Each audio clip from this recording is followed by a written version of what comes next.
पंडित जी जरा ठीक से देखिए, ग्रह मिलते हैं ना? ये रजू जी की कुंडली पत्नी वियोग बताती है। वो तो हो चुका, आगे सब कुछ ठीक ही है, ग्रह भी मिलते हैं दोनों के। फिर शादी की तारीख निकालिए ना। शादी की तारीख अमावस के बाद एकादश, फिर पंचमी, अगले 8 दिन तक शुभ है, पर 3 जून की तिथि अति शुभ रहेगी। पंडित जी एक बार फिर ध्यान से देखिए, सब कुछ शुभ और मंगल ही रहना चाहिए। शुभ और मंगल का ध्यान तो हम रखते ही हैं, पर क्या? ये निकिता बिटिया की कुंडली में शुक्र जरा नीच का है। मतलब? ये ग्रहों की स्थिति कुछ ऐसी बनती है, लगता है उसके वैवाहिक जीवन में एक बड़े संकट की घड़ी आएगी। क्या?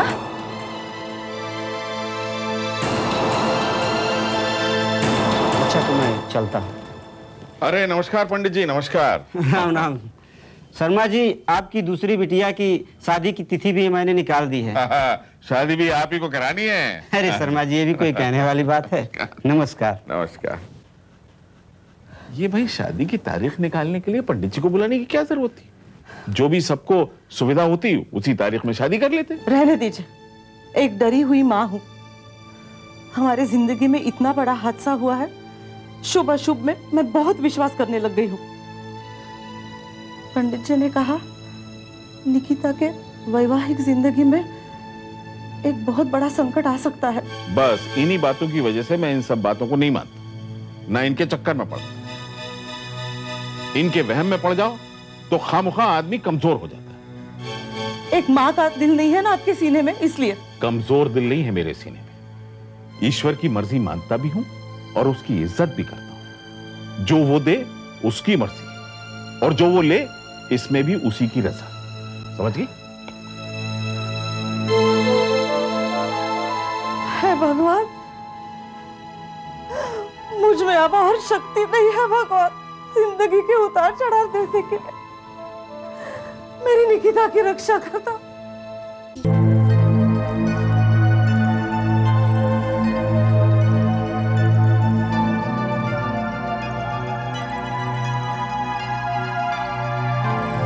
क्या बात है बाबा भाई, चेहरे पे 12:30 बज रहे हैं, मतलब कुछ घबराया से लग रहा हो।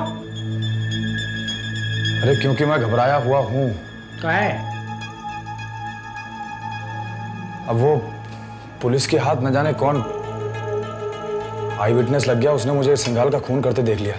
समझ में नहीं आ रहा क्या करूँ। भाई छोटा मुंह बड़ी बात, लेकिन एक बात बोलूं, मैं एक आदमी को जानता हूँ, वो उसका बोल दूं अगर मैं तो तुम्हारी मदद कर सकता है। कौन? वही तुम्हारा जोरदार सेठ जोरावर सिंह? बिल्कुल सही पहचाना, लेकिन भाई उसके लिए मुझे यहाँ से बाहर निकलना पड़ेगा। कैसे निकलेगा? बस एक फोन करने की जरूरत है, और क्या। मोबाइल फोन तो हो गई तेरे पास? अच्छा मजाक कर रहे हो? कर लो मजाक, लेकिन चलो कोई बात नहीं, 1 मिनट इधर आना, दिखाता हूँ। इधर आओ तो सही।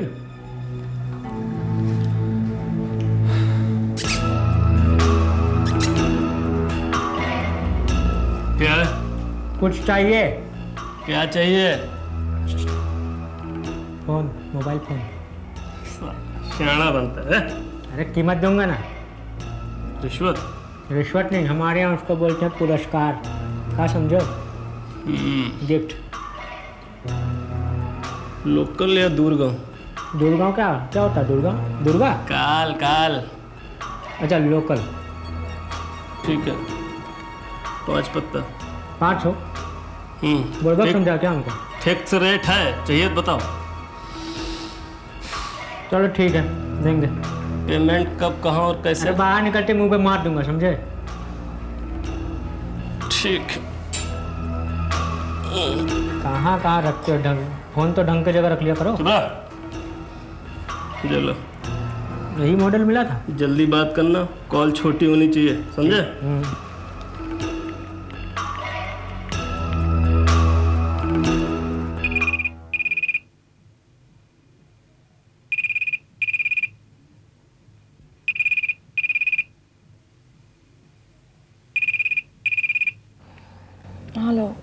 हाँ, जोरावर सेठ से बात हो सकती है क्या? वो भी सो रहे हैं। और हम राजा बोल रहे हैं, उनको बोलिए कि बहुत अर्जेंट काम है भाई। ओके। सुनिए सुनिए, आपका फोन है।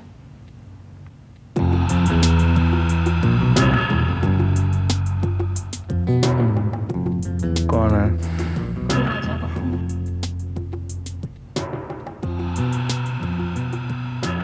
हाँ बोल रहे, क्यों फोन किया? अरे भाई, आप माई बाप हैं, आपको याद नहीं करूंगा तो क्या हो, कैसे होगा? समझ गया। जरूर किसी मुसीबत में है तू। मुसीबत में? अरे जेल में हूँ भाई मैं। तेरे लिए वही जगह ठीक है। कैसी बात कर रहे हैं? मैं आपको बड़ा भाई मानता हूँ, आप ऐसी बातें कर रहे हैं। हाँ तो इतना तो समझना चाहिए ना कि बड़े भाई को रात को डिस्टर्ब नहीं किया जाता। हो गई ना गलती, अब मैं क्या करूँ? देखिए, मैं आपका वफादार आदमी हूँ। अगर आपका वफादार आदमी जेल में बंद रहेगा तो नाक तो आपके भी कटेगी ना। चुप चुप, कुत्ता मक्खन लगा रहा है, जिंदगी भर इसी की खाता है तू। चलिए ठीक है, कुत्ता बोल के मेरी इज्जत तो बख्शी। कुत्ता इतना वफादार जानवर होता है भैया। आप जल्दी से बाहर निकल आए, बड़ा बड़ा बुरा लग रहा है यहाँ अंदर। जिंदगी भर क्या दुम हिलाते रहेगा तू? हाँ ठीक है, तू आज की रात वहीं सो जा, कल तुझे वहां नहीं रहना पड़ेगा। Thank you very much. मेरे सामने होते तो मैं भी धो के पी लेता आपका पैर। मैंने कहा ना सो जा, ज्यादा दुम हिलाने की जरूरत नहीं है। हाँ। करो वकील को फोन।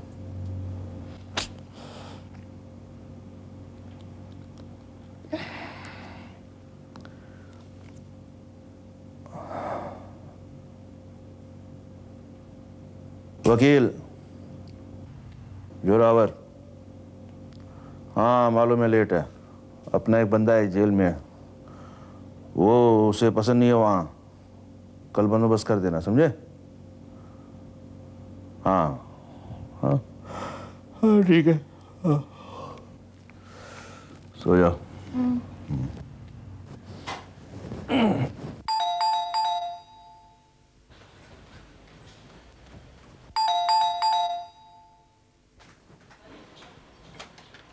राजीव, आओ बेटा। नमस्ते, कैसी हैं आप? मैं तो ठीक हूँ, लेकिन मुझे लगता है कि निकिता के बगैर आजकल तुम्हारा वक्त कटता नहीं है। वैसे राजीव, हमारे घर का रिवाज है कि शादी से कुछ दिन पहले लड़का और लड़की का मिलना बंद किया जाता है। जाओ निकिता अपने कमरे में। वैसे राजीव, आजकल वो जरा उदास उदास सी रहती है, लेकिन अब तुम्हें देखकर उसके चेहरे पे मुस्कुराहट जरूर आ जाएगी। जाओ ऊपर।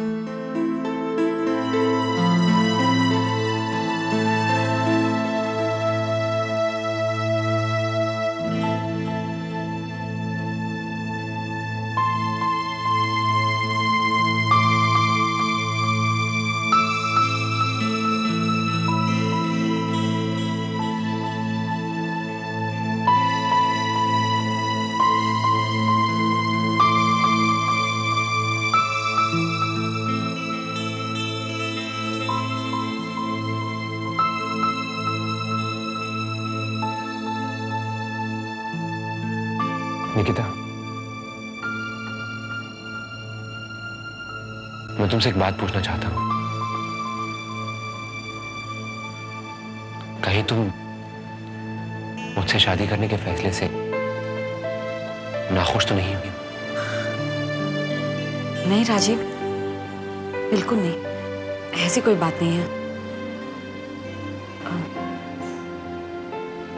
राजीव, मैं भी तुमसे कुछ पूछना चाहती हूँ।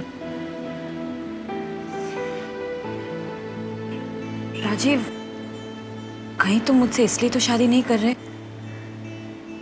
क्योंकि तुम्हें मुझ में नेहा दिखाई देती है?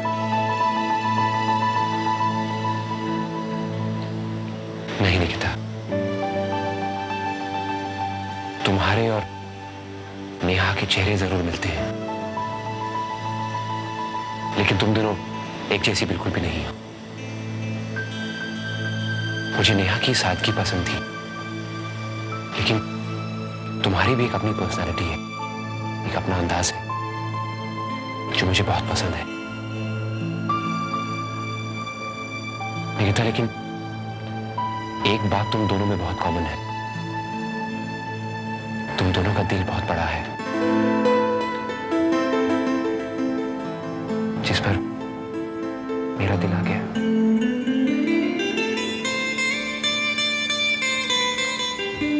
निकिता, शादी कोई कॉम्प्रोमाइज नहीं होती,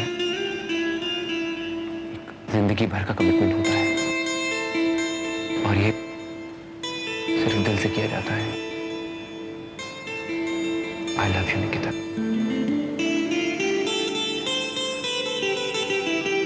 आई लव यू टू राजीव।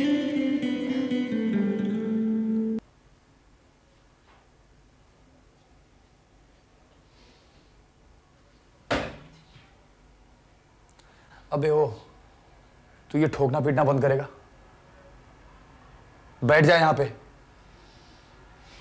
घंटों से पदयात्रा कर रहा है, थक जाएगा।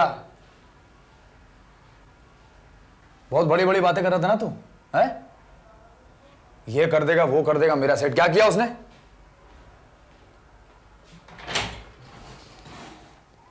हो, चलो तुम्हारी बेल हो गई।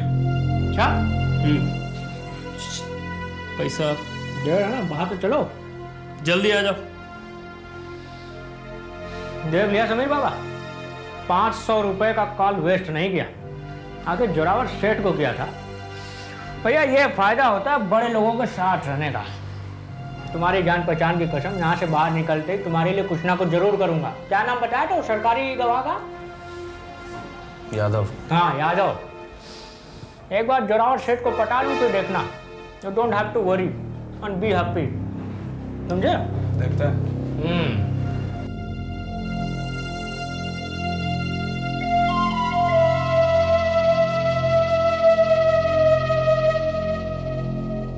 देखो भाई, 50 पेटी से कम नहीं चलेगा।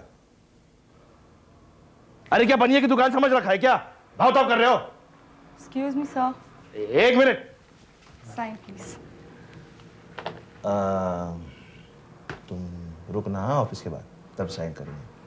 Okay, sir.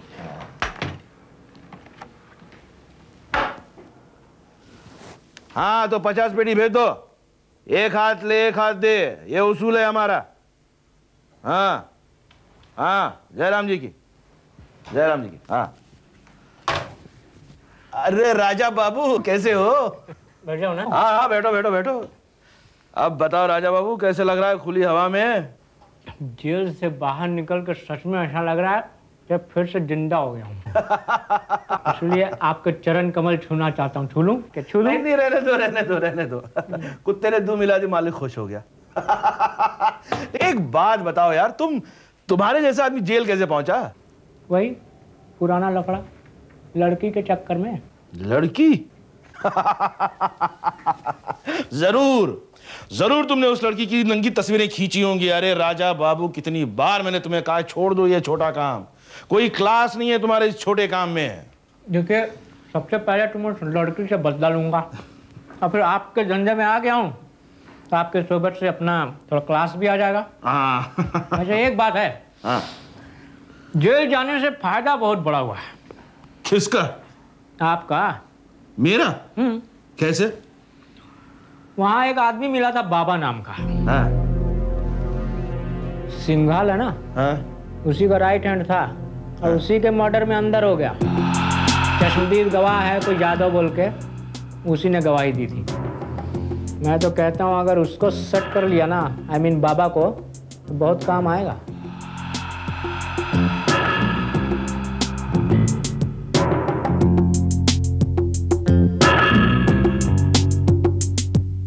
सिंघाल का राइट हैंड और उसी का खून कर दिया।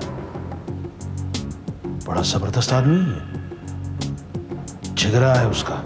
लेकिन ऐसा जिगरा से फायदा क्या? अगर मर्डर का केस प्रूव हो जाता है तब तो बेचारा फांसी पर लटक जाएगा। और अगर हम उसे छुड़ा लें तो? ये हुई ना धंधे वाली बात। आप छुड़ा दीजिएगा तो जान आप पे छिड़केगा, लगे हाथ मेरा भी काम हो जाएगा। वो लड़की से बदला लेने वाला। राजा बाबू, मैंने कहा ना तुम छोटे आदमी हो, हमेशा छोटे रहोगे, छोटा ही सोचोगे। खैर, कोई बड़ी बात नहीं है, बाबा को छुड़ाने की। गवाह को तोड़ मोड़ दो, केस का रुख ही बदल जाएगा। सही कह रहे हैं, बिल्कुल सही कह रहे हैं। अरे भाई, बाबा का एक अच्छा काम तो हमें करना ही पड़ेगा ना, अगर हम उससे 2 कामों की उम्मीद रखते हैं। हाँ, यही तो आपकी नीति है, एक हाथ से दे, दूसरे हाथ से ले। देखा देखा, इतनी सी सोहबत में अकल आ गई। राजा बाबू।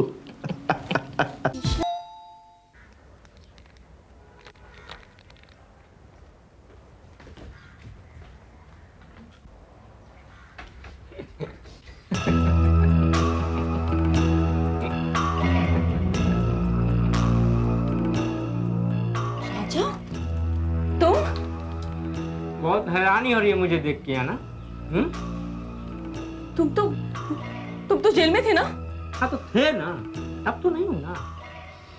क्या है कि आजाद पंछी हूं, बहुत देर तक पिंजरे में बंद रहने की आदत है नहीं। जेल से बाहर आ गए, अब आ गए तुम्हारे घर में। अब घर में आया है मेहमान तो वेलकम भी बोलो भाई। वाह, बड़ा सही सजा के रखा है, खूब पैसा पीटा लगता है। राजा, तुम्हारी हिम्मत कैसे हुई मेरे घर तक आने की? हिम्मत?